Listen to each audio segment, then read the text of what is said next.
I've played a lot of arcade games, but it seems like every day there are more and more out there for me to explore and find out. Not all arcade games are made the same. Some are fun, some are hard, some are economic, and some are brutal coin grabbers. But for today's episode, I'm going to cover 10 arcade games you should check out. Ones that are genuinely fun and worth whatever amount of money you were bringing into the arcades during your youth. Let's begin.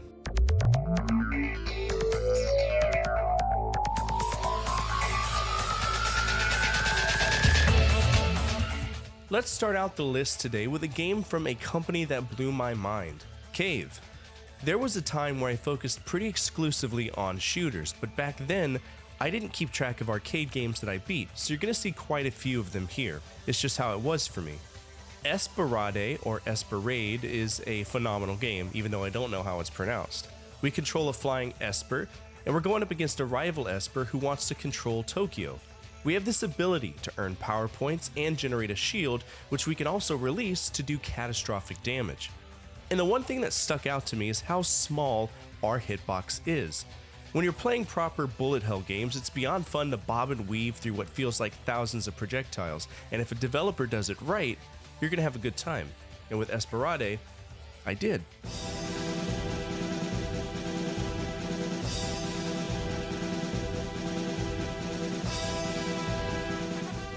When I was a kid, the arcades were significantly different than they are now. If you go into an arcade now, it's chock full of gimmick games that really don't feel like proper games. They all seem like ticket redemption games, and I don't like that. For me, going into an arcade in the late 90s and early 2000s meant games with substance. Silent Scope, DDR, Crazy Taxi, House of the Dead, so many fighting games. And those ticket redemption games, they were minimal in comparison to the rest of them. One that always piqued my interest was The Ocean Hunter. It's a rail shooter from Sega where we sit on a bench and shoot fish and legendary monsters like the Kraken, Karkanos, Leviathan, and it ate my money as a kid, and I didn't mind it because it was genuinely fun. Now that being said, this is a Sega Model 3 game, and they can be kind of frustrating to emulate nowadays, but worry not, there's a Windows executionable that works wonders, and it's free. I'll link it down below.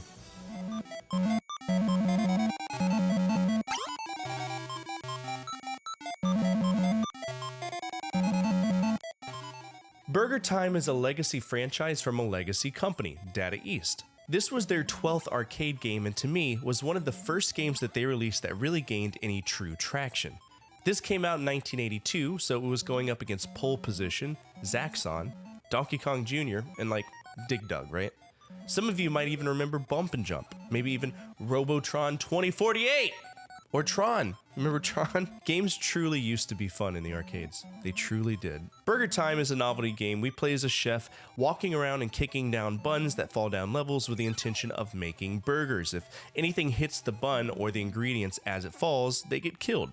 These enemies include Mr. Hot Dog, Mr. Pickle, and Mr. Egg. They do come back, but that's part of the challenge, and even then there's this potential to make some badass combos if you time dropping the ingredients right. You also have a limited supply of pepper that you can shake at the enemies. It's kind of a desperation move. It's a good game. I enjoyed it for what it was. Surprisingly, this franchise does still exist. The most recent game was Burger Time Party in 2019, which I'm kind of interested in checking out.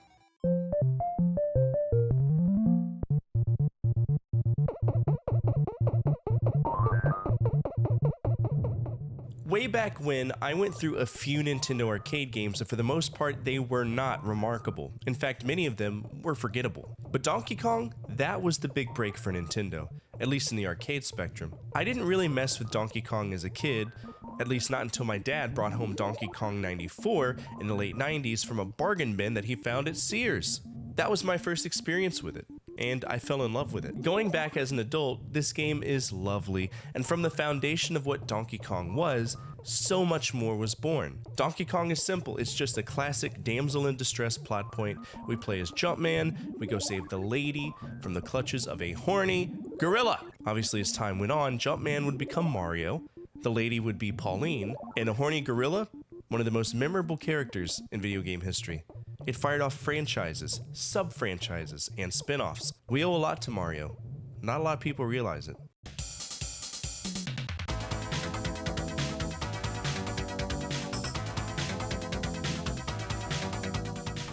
This was my first Jaleco arcade game, and I didn't expect much because I didn't know much about them as a company. When I played this, I thought to myself, oh great, another fucking horizontal shooter. Can't wait to die. I don't tend to enjoy them because I'm not a fan of death zones, right? I don't like the high and the low death zones. I'd rather just be able to move around and deal with things as they fall towards me. That's just the way I've always been. The game is fairly normal until the boss fights. That's when it gets awesome. Imagine a horizontal bullet hell. I was blown away. Usually it's the bosses that piss me off, but in this case, it was the total opposite. I was excited. These fights, they're awesome. They require a technical ability. It's more than just shoot, it's memorize the pattern. We almost have a Gradius level of having to react and avoid projectiles when it comes to those bosses. And I enjoy that, and I think you might as well.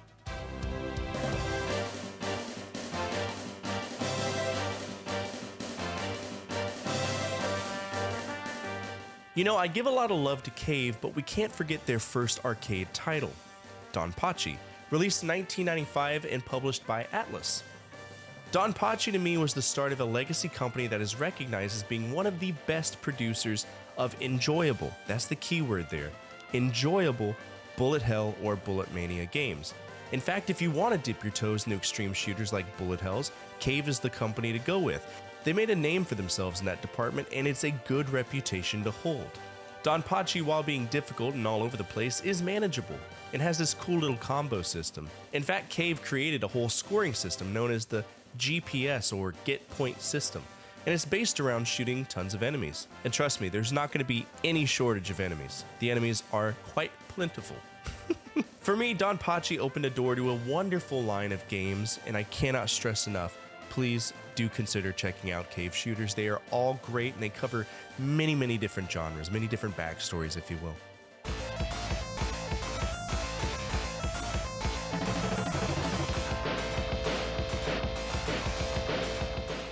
Many people stopped caring about 1942 once 1943 was released, but the 194X series continued for a few more entries in the arcades.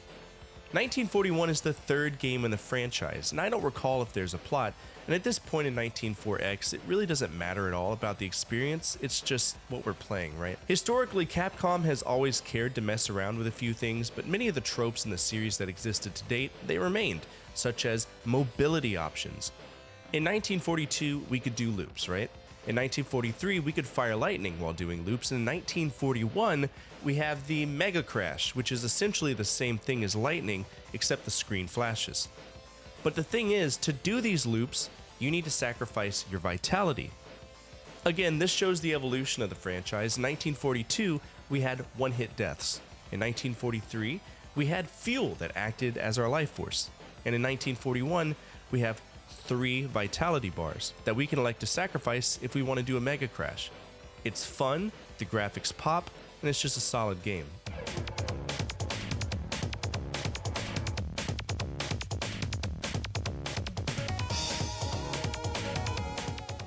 I love Aero Fighters. It's a good time, at least when it mattered. Which Aero Fighters 2 fits the bill for that. Aero Fighters 1, 2, and 3 is that good era of Aero Fighters. Now, the game itself is a traditional shoot 'em up, but the cool thing about it is that the plot is fleshed out. We have so many characters that manifest throughout the franchise. There's tons of ending combinations, and they all fly real true-to-form airplanes.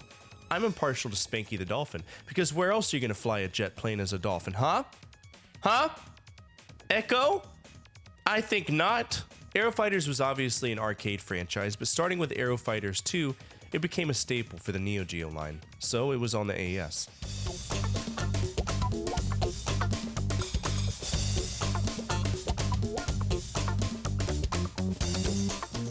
Fever SOS is a great game, and it was developed in tandem with another game that was on our list today, Esperade. You might know this game as Dangun Fever as well. It kind of went by multiple names depending on where it was released. It's a vertical shooter with absurd stories, absurd enemies, and that little bit of Japanese humor that I love so much. Apparently this game was created around a disco theme because in the past people judged Cave for their original idea for the game, which was just a run-of-the-mill shooter. Nope. You tell Cave you don't like something, they come back in full force to provide you with a memorable experience, and that's what Fever SOS is. Story-wise, we play a group of starfighters who are going up against an invasive organization known as the Great Grachi. Where do these starfighters originate? The planet of Fever, a planet dedicated to the magic of disco music. Fuck yeah, disco!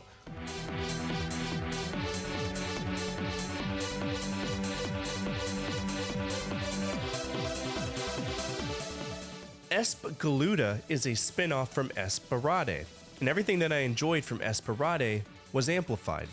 I cannot express in appropriate words just how fun cave shooters are. They're incredible, and I've yet to play a game from them, at least in the arcades, that was bad. Now I'm sure I will. They have these weird console games back in the day, like they made a snowboarding game, but for the arcade games, they were badass. In Esperade, we could use a shield, and that shield would push out a laser, right? Well, in Galuda, we not only have our regular attacks, we have a desperation move. If we take damage to a certain point, we get a barrier that pops up, and as soon as it goes active, we can go donkey shit on the enemy, but it won't last forever. We also have a Kakusei mode if we pick up enough gems from killing enemies. This game is worth checking out. If you're like me, you get so captivated by the pretty visuals and the insanity surrounding you that you kind of enter some weird bullet hell trance. I love this game, and I think you would as well. And that's it for today. What did you think of this list? I'd love to hear some of your favorite arcade memories growing up, and I know that many others would as well. So feel free to let us know down below. Also, if you liked what you saw today, even with me being sick and sounding like Kermit the Frog, feel free to join our community. We're a group of people who simply enjoy remembering a time when life was a little bit easier to live, and if you made it to the end of this video, you're already home with us. Finally, the most important thing you can do is hit that thumbs up button, as it directly impacts the visibility of the projects and videos I work on every day. As always, from my family to your family, good energy, good vibes, Fortefyre out.